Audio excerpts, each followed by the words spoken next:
জীবনে তো অনেক ধরনের ভর্তাই খেয়েছেন। এই ভর্তাটা একবার ট্রাই করে দেখবেন। ভাত কিভাবে যে শেষ হয়ে যায় টেরই পাবেন না।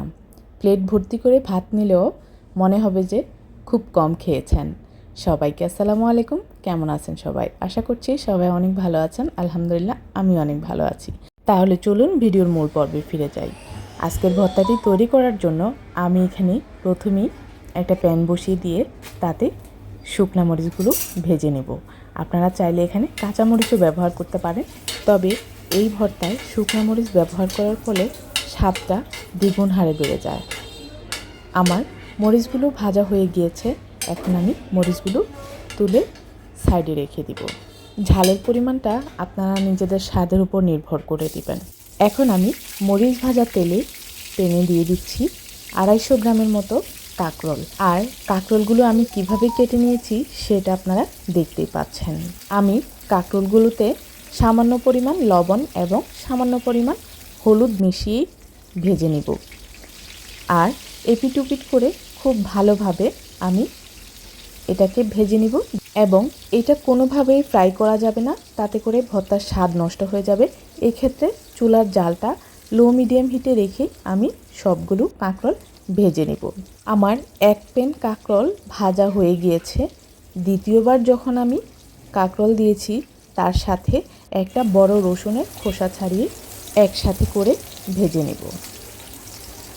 এপিট ওপিট করে খুব ভালোভাবে আমি কাঁকরোল এবং রসুনের কোষগুলো ভেজে নেব।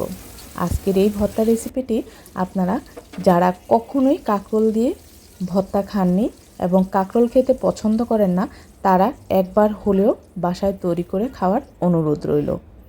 আমার কাঁকরোল এবং রসুনগুলো ভাজা হয়ে গিয়েছে। আমি ভর্তা তৈরিতে চলে আসলাম।